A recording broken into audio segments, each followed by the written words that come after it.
बखरियापुर नाम का एक छोटा सा गांव था। इस गांव में ज़्यादातर लोग गांव में ही रहा करते थे, लेकिन वहाँ की सबसे बड़ी खूबी थी उसकी नदी। यह नदी जैसे गांव की सांस थी।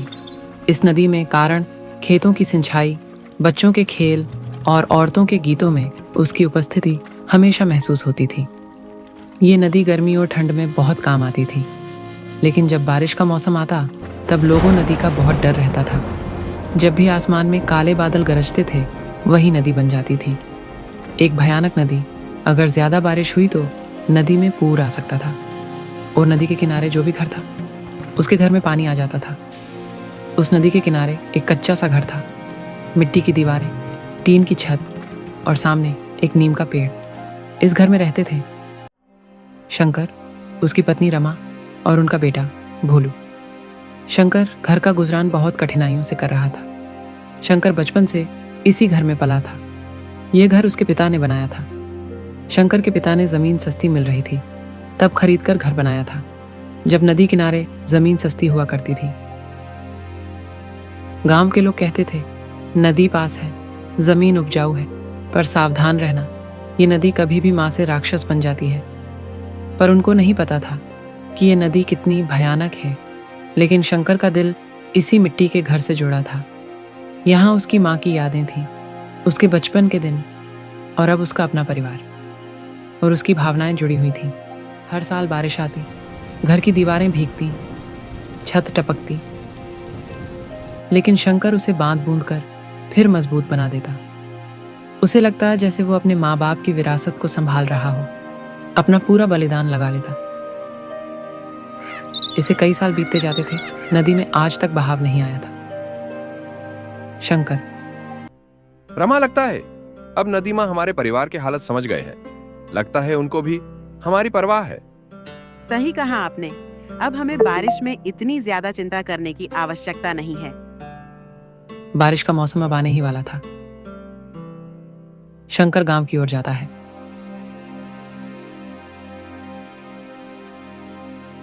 गांव में शंकर को एक साधु बाबा मिलते हैं। उन्होंने ने कहा, बेटा, तुम नदी किनारे रहते हो ना? हाँ बाबा जी, आपको कैसे पता? बेटा, इस बार की बारिश में संभालना। क्यों बाबा जी?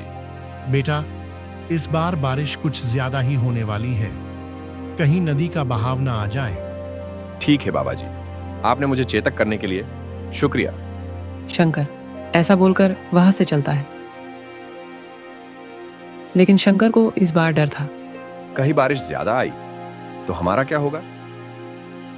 शंकर का जाकर रमा से बोलता है कि शंकर, रमा, मुझे आज साधु बाबा मिले थे।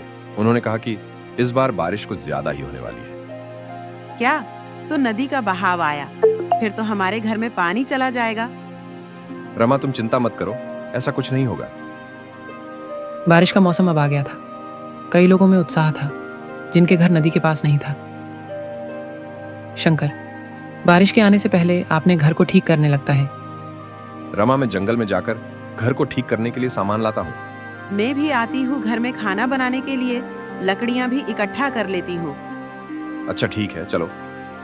रमा और शंकर जंगल की ओर निकल जाते हैं। वहां जाकर शंकर घर को ठीक करने के लिए लकड़ियां लेता है और रमा घर में खाना बनाने के लिए लकड़ियां लेती हैं।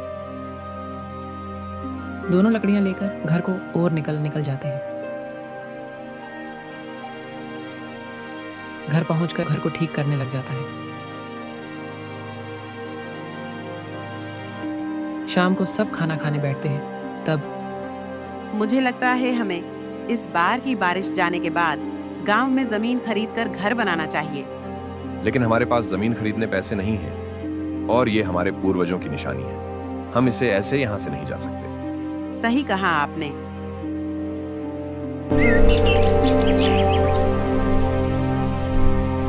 कुछ दिन बाद में ही बादल फटने की खबरें आसपास के इलाकों से आने लगी थीं। इस बार बारिश कुछ ज्यादा ही आने वाली थी। शंकर ने इस बार नीम के पेड़ पर बैठकर आकाश की तरफ देखा। शंकर घबराया और बोला, लगता है इस बार कुछ बड़ा होने वाला है। बारिश ज्यादा ही आने वाली है, जिसके कारण नदी में बहाव भी आएगा। गांव का सरपंच हरिनारायण लोगों को समझा रहा था कि घर खाली कर दो, ऊंचाई की ओर चले जाओ। गांव का सरपंच शंकर को भी समझने गया। शंकर, इस बार बारिश कुछ ज्यादा ही आने वाली है। अपना ये घर छोड़कर ऊंचे विस्तार में आ जाना। कहीं नदी का बहाव आया तो क्या हो जाएगा? सरपंच जी, आपने हमें चेतावनी दी, उसके लिए शुक्रिया। लेकिन हमारा घर नदी ने बनाया है, नदी ही उसकी रक्षा करेगी। रमा ने धीरे से कहा। अगर कुछ हो गया तो? मेरा घर नहीं छोड़ूंगा जब तक खुद नदी न कहे, और ये हमारे पूर्वजों की निशानी है। जैसी तुम्हारी मर्जी, लेकिन ज्यादा बारिश हुई तो चले जाना। हाँ ठीक है सरपंच जी। शंकर ने ऐसा बोल तो दिया था, लेकिन उसे भी नहीं पता था कि ये बारिश उसके लिए भयानक साबित होने वाली है। रात बारिश शुरू हुई, लेकिन तब इतनी ज्यादा बारिश नहीं थी, इसलिए उनकी इतनी चिंता नहीं थी। सुबह भी बारिश हो रही थी, लेकिन बारिश इतनी ज्यादा नहीं थी जिसे नदी का बहाव आए। लेकिन शाम बारिश ज्यादा हो चुकी थी।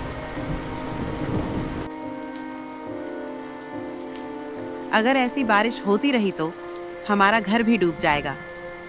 रमा, तुम चिंता न करो, अब बारिश थोड़ी देर में बारिश रुक जाएगी। शंकर ने ऐसा कहा तो था, लेकिन 3 दिन तक लगातार बारिश होती रही।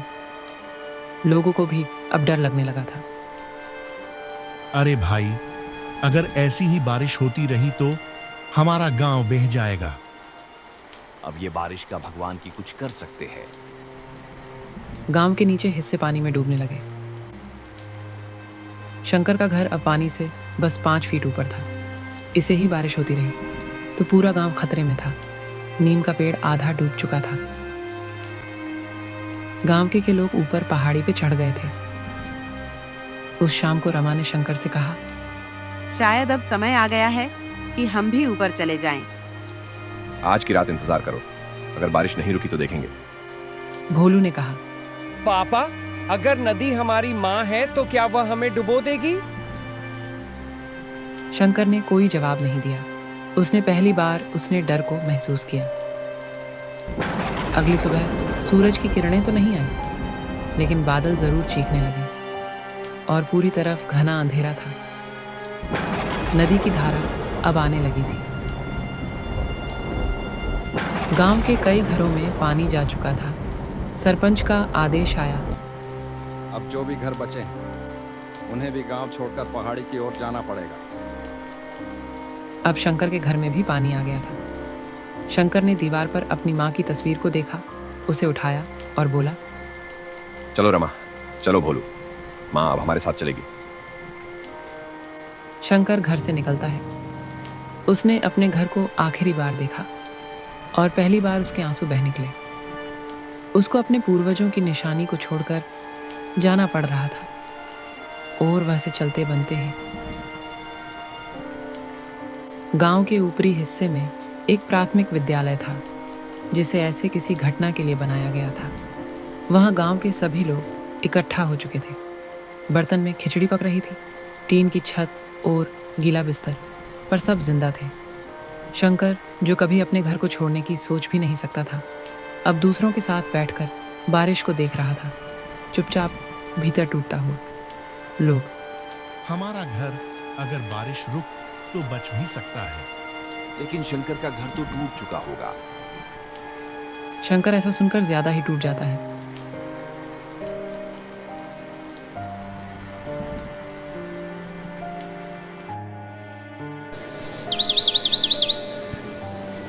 तीन दिन बाद जब बारिश थमी थी, पानी भी अब ज्यादातर गांव से निकल गया था। गांव वासियों, अब हम नीचे जा सकते हैं, लेकिन सब संभाल कर नीचे उतरना। शंकर ये बात सुनकर खुश हो जाता है। नीम का पेड़ आधा उखड़ चुका था। घर की छत और दीवारें गिर चुकी थीं। बर्तन और लकड़ी बह चुके थे। घर का ज्यादातर सामान बह गया था। शंकर को अपने घर की ऐसी हालत देखकर आंसू आ गए थे, लेकिन शंकर ने आंसुओं को पोंछा और रमा से कहा, हम फिर से बनाएंगे यहीं पर, और पक्का और मजबूत। रमा चौंकी। यहाँ फिर से? इस बार ईंटों से नहीं, अपने विश्वास से। इस बार घर सिर्फ दीवारों का नहीं होगा, अपने आत्मविश्वास का होगा। शंकर सरपंच के पास जाता है। शंकर ने सरपंच से कहा, हम सब मिलकर फिर से गांव बसाएंगे, पर इस बार थोड़ी दूर नदी से और अपनी पूरी जानकारी लेकर। सरकार मदद भेजेगी, लेकिन हमें खुद भी शुरुआत करनी होगी, जिससे हमारा घर जल्दी बन जाए। शंकर ने नदी से थोड़ा दूर घर बनाने, जिसे नदी का पानी भी आसानी से मिलता रहे। शंकर घर को बनाने लगा। सारी दीवार की ईंटें गिरा दिए, हाथों से मिट्टी लगाता, मेहनत करता। लोग हंसते। शंकर का बेटा भी घर बनाना सीख गया। पता नहीं इस परिवार का क्या होगा। पर शंकर गंभीर होकर कहता, अब ये सिर्फ मेरा घर नहीं, ये हम सबका घर है। अब इस घर को कैसी भी बारिश गिरा नहीं सकती। घर अब इतना सुंदर और मजबूत बन गया था। रमा, देखो हमारा घर कितना सुंदर बना है। सही कहा आपने। इस बारिश के कारण हमारा नया घर तैयार हो गया।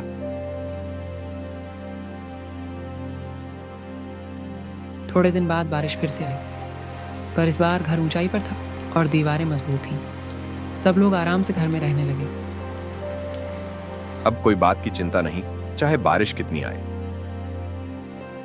अब लोग शाम को खाना खाकर आराम से सो जाते हैं।